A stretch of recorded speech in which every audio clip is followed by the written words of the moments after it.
Hello friends, welcome to my channel study for you. So guys, आज के इस video में मैं आपको पहले क्लियर कर दूं, आज जो आपका कोई भी एनटीपीसी का पेपर नहीं है। बस मैं ये वीडियो उन बच्चों के लिए लेकर आया हूं जिनका आगे आने वाले शिफ्टों में जो है एनटीपीसी का पेपर होने वाला है। और मैं आपको 100% ये गारंटी देता हूँ कि आपके एग्ज़ाम में जो है यहाँ से प्रश्न ज़रूर पूछे जाएंगे। तो वीडियो को जो है लास्ट तक ज़रूर देखिएगा। और आपसे रिक्वेस्ट करता हूँ, अभी तक आपने मेरे चैनल को अगर सब्सक्राइब नहीं किया है तो रेलवे से रिलेटेड पल पल की अपडेट के लिए जो है चैनल को सब्सक्राइब ज़रूर कर दीजिएगा। और बगल में ही आपको एक बेल आइकन यानी घंटे का निशान भी दिख रहा होगा, तो आप उसे भी जो ज़रूर प्रेस कर दीजिएगा। तो चलिए वीडियो को स्टार्ट करते हैं। का जो हमारा पहला क्वेश्चन है यहाँ पर दोस्तों कि पानीपत का जो है दूसरा युद्ध किसके बीच हुआ था। तो देखिए, युद्ध से क्वेश्चन मैं इसलिए लेकर आ रहा हूँ क्योंकि आपके एनटीपीसी में जो है 1 से 2 क्वेश्चन जो है युद्धों से ज़रूर पूछे जा रहे हैं। तो देखिए, पानीपत का जो दूसरा युद्ध हुआ था ना, ये आपका बैरम खां और जो है हेमू के बीच लड़ा गया था। और कब लड़ा गया था? तो ये आपका 5 नवंबर 1556 को लड़ा गया था। तो बैरम खां और हेमू जो आपका यहाँ पे करेक्ट आंसर हो जाएगा। और यदि डेट अगर पूछ लिया जाए, क्योंकि डेट भी जो एग्जाम में पूछा जा रहा है, तो 5 नवंबर 1556 आपको याद रखना है कि पानीपत का द्वितीय युद्ध हुआ था। वहीं पानीपत का प्रथम युद्ध की बात कर ले तो पानीपत का जो प्रथम युद्ध हुआ था ये 21 अप्रैल 1526 को हुआ था। किनके मध्य हुआ था? तो ये बाबर और इब्राहिम लोदी के मध्य हुआ था, जिसमें जो है बाबर की विजय हुई थी। तो ये भी आपको याद रखना है। पानीपत का तृतीय युद्ध के बारे में बात कर ले तो पानीपत का जो तृतीय युद्ध हुआ था ये 14 जनवरी 1761 को हुआ था। किनके मध्य लड़ा गया था? तो ये मराठा और अहमद शाह अब्दाली के मध्य जो है ये तृतीय युद्ध लड़ा गया था। नेक्स्ट क्वेश्चन आपका यहाँ पर आया था दोस्तों कि मरुस्थल में उगने वाले पौधे को जो है क्या कहा जाता है। तो देखिए, मरुस्थल में उगने वाले पौधों को जो है ये जीरोफाइट्स कहा जाता है। तो जीरोफाइट्स जो है आपका यहाँ पे करेक्ट आंसर हो जाएगा। नेक्स्ट क्वेश्चन आपका यहाँ पे है दोस्तों कि एबल प्राइज ये किस क्षेत्र में दिया जाता है। तो देखिए, ये जो एबल प्राइज़ है ना, ये मैथमेटिक्स यानी मैथ्स के क्षेत्र में जो ये दिया जाता है। और ये किसके द्वारा दिया जाता है अगर पूछा जाए तो ये नॉर्वे के राजा के द्वारा जो है मैथमेटिक्स के क्षेत्र में दिया जाता है। तो मैथमेटिक्स जो आपका यहाँ पे करेक्ट आंसर हो जाएगा। एबल प्राइज जो ये कब से दिया जाने लगा? तो ये 2003 से जो है दिया जाने लगा, ठीक है। और 2020 में जो है ये किसे दिया गया है? तो मैं आपको बता दूं कि 2020 में जो एबल प्राइज़ है ये 2 व्यक्तियों को दिया गया है। एक तो आपके हिलेल फुर्स्टनबर्ग को दिया गया है और एक आपका ग्रिगोरी मार्गुलिस को दिया गया है। तो ये दोनों का नाम आपको याद रखना है। नेक्स्ट आपका यहाँ पे है दोस्तों कि वर्ल्ड हैप्पीनेस इंडेक्स 2020 में जो है भारत की रैंक क्या है। तो देखिए, इंडेक्स से भी जो आपके हर शिफ्ट में एक प्रश्न जरूर पूछा जा रहा है। तो मैं वही क्वेश्चन लेकर आया हूँ जो आपके शिफ्ट में पूछे जा रहे हैं। तो अगर वीडियो अच्छी लगी तो लाइक ज़रूर कर दीजिएगा। तो वर्ल्ड हैप्पीनेस इंडेक्स 2020 में जो है भारत की रैंक जो रही है वो 144वें स्थान पर रहा है। तो 144वां आपका यहाँ पे करेक्ट आंसर हो जाएगा। आपको बता दें दोस्तों कि वर्ल्ड हैप्पीनेस इंडेक्स में जो है टोटल 156 कंट्री का जो है रैंकिंग जारी किया गया, जिसमें भारत की रैंक जो है 144वां रहा था, ठीक है। और फर्स्ट स्थान पे कौन सा देश रहा था? तो ये भी आपको याद रखना है कि वर्ल्ड हैप्पीनेस इंडेक्स में जो 2020 में पहले स्थान पे रहा था वो फिनलैंड देश रहा था। तो ये भी आपको याद रखना है। नेक्स्ट है आपका यहाँ पे दोस्तों कि 1975 वर्ल्ड कप में जो है भारतीय क्रिकेट टीम के कप्तान कौन थे। तो देखिए, इस प्रकार से भी जो आपके टफ क्वेश्चन जो है पूछे जाते हैं, ठीक है। तो मैं आपको बता दूं कि जो आपका वनडे क्रिकेट का जो वर्ल्ड कप स्टार्ट हुआ था वो 1975 से ही जो है स्टार्ट हुआ था, ठीक है।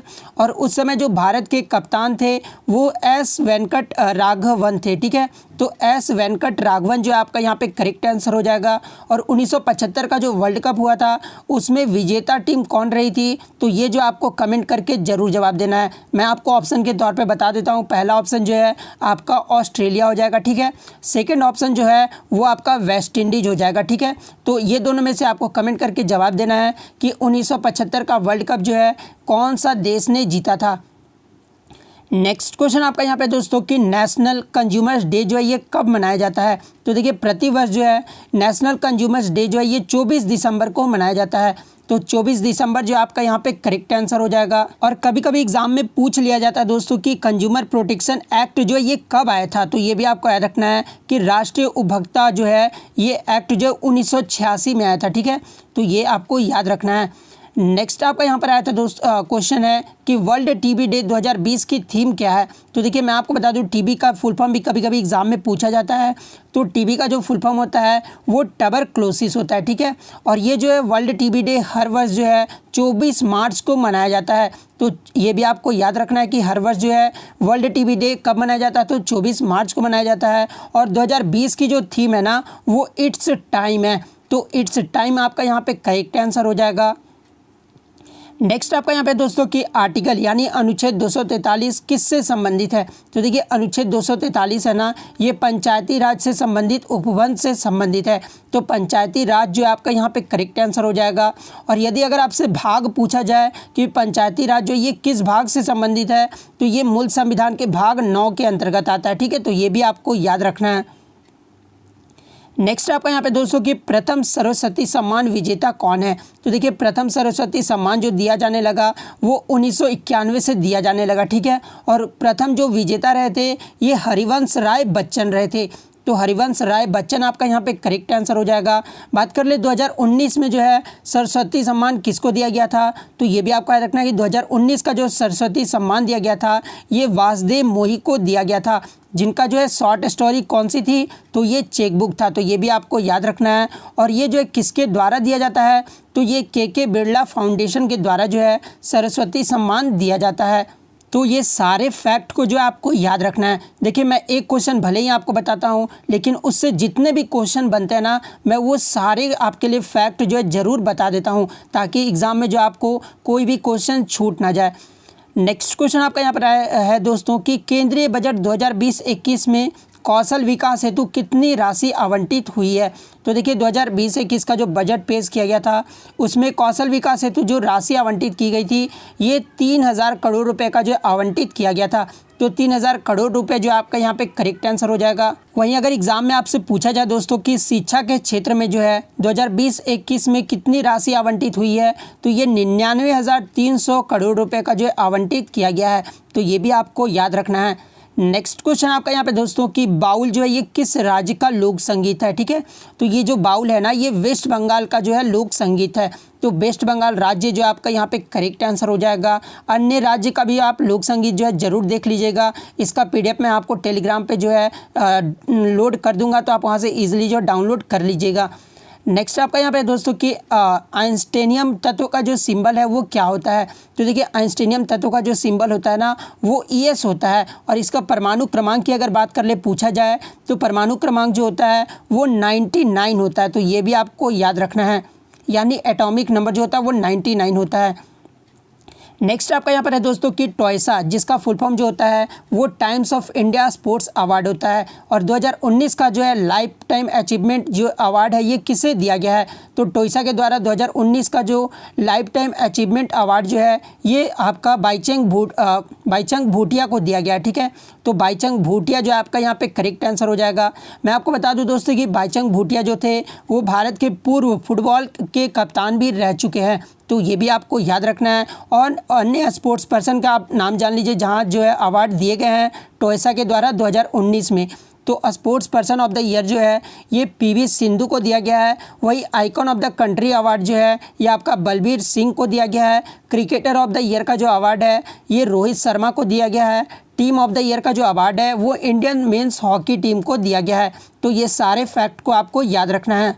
नेक्स्ट क्वेश्चन आपका यहाँ पे दोस्तों कि जम्मू कश्मीर प्रशासन ने संविधान के अनुच्छेद 370 के अधिकार प्रावधान रद्द किए हैं जाने के बाद जो है किस पूर्व CM को जो है घर में नज़रबंद रिहा कर दिया है। तो देखिए इनको जो पहले घर में नज़रबंद किया गया था उसके बाद रिहा किया गया था, ठीक है। तो रिहा के बारे में पूछा गया तो ये महबूबा मुफ्ती को जो है रिहा किया गया था। कब किया गया था, तो 14 अक्टूबर 2020 को जो है रिहा किया गया था। तो महबूबा मुफ्ती जो है आपका यहाँ पे करेक्ट आंसर हो जाएगा। नेक्स्ट क्वेश्चन आपका यहाँ पे दोस्तों कि कौन सा सिंधु घाटी सभ्यता का जो स्थल है वो राज्य सही सुमेलित नहीं है। तो देखिए मैं आपको बता दूं कि ये जो राखीगढ़ है ये आपका सिंधु घाटी का सभ्यता का स्थल है, ठीक है। ये कालीबंगा भी है, लोथल भी है और आलमगीरपुर भी है, ठीक है। ये चारों जो आपके सिंधु घाटी सभ्यता का स्थल है, लेकिन यहाँ पे राज्य ये दिया हुआ है। तो राखीगढ़ी जो है ये कहाँ पर है, तो ये हरियाणा के हिसार में है, लेकिन आपका ऑप्शन में यहाँ पे पंजाब दिया हुआ है, तो ये जो आपका गलत हो जाएगा। ये राखीगढ़ी जो है ये कहाँ पर है, तो हरियाणा के हिसार में है। तो ऑप्शन ए आपका यहाँ पे करेक्ट आंसर हो जाएगा। बाकी ऑप्शन को आप देख लीजिए दोस्तों, कालीबंगा जो है ये राजस्थान में है, लोथल जो है ये गुजरात में है, आलमगीरपुर जो है ये उत्तर प्रदेश राज्य में है। तो पूछा जाए कि कालीबंगा जो ये किस अगर पूछा जाए कि कौन सी सिंधु घाटी सभ्यता का स्थल कालीबंगा जो है ये कौन से राज्य में है, तो राजस्थान राज्य आपको टिक करना होगा। वही लोथल अगर पूछा जाए तो गुजरात राज्य आपको टिक करना होगा। नेक्स्ट क्वेश्चन आपका यहाँ पे दोस्तों कि राजस्थान की सीमा जो है ये किस राज्य के साथ नहीं लगता है। तो मैं आपको बता दूं कि राजस्थान की जो सीमा है ना ये 5 राज्यों से जो है लगता है।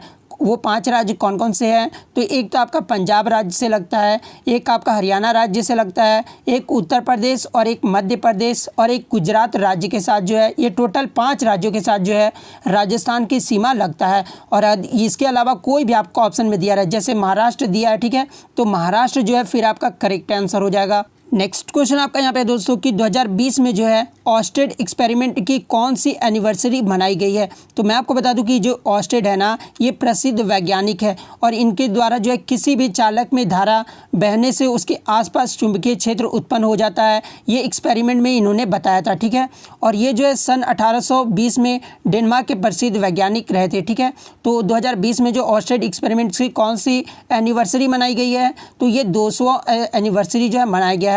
और प्रथम जो एनिवर्सरी मनाया गया था वो 1820 को मनाया गया था, यानी टोटल जो आपका जोड़ लीजिए तो 200वां एनिवर्सरी जो इस बार मनाया गया है। तो 200 जो है आपका यहाँ पे करेक्ट आंसर हो जाएगा। नेक्स्ट क्वेश्चन आपका यहाँ पे दोस्तों कि कोरोना से लड़ने के लिए जो है ब्रेक द चेन मुहिम किस राज्य ने शुरू किया है। तो देखिए केरल सरकार ने जो है कोरोना वायरस से निपटने के लिए ब्रेक द चेन नाम से एक हैंड वॉशिंग अभियान शुरू किया है। तो केरल राज्य जो आपका यहाँ पे करेक्ट आंसर हो जाएगा। और यदि एक और अभियान के बारे में आपसे पूछा जाए कि नमस्ते ओवर हैंडशेक ये जो है किस राज्य ने शुरू किया है, तो देखिए नमस्ते ओवर हैंडशेक ना ये कर्नाटक राज्य के द्वारा शुरू किया गया अभियान, ठीक है। तो ये भी आपको याद रखना है। तो इतने क्वेश्चन जो है आपके लिए कलेक्ट करके ले पाया हूँ जो एग्ज़ाम के लिए आपके इंपॉर्टेंट रहने वाला है। तो वीडियो अच्छी लगी हो तो वीडियो को लाइक करना बिल्कुल भी मत भूलिएगा और चैनल पर नए तो चैनल को सब्सक्राइब ज़रूर कर लीजिएगा। तो अगर इसका PDF चाहिए तो आप मेरे टेलीग्राम पे जुड़ सकते हैं, जिसका लिंक मैं आपको डिस्क्रिप्शन में प्रोवाइड कर दूंगा। तो मिलते हैं नेक्स्ट वीडियो में, तब तक thank you, all the best.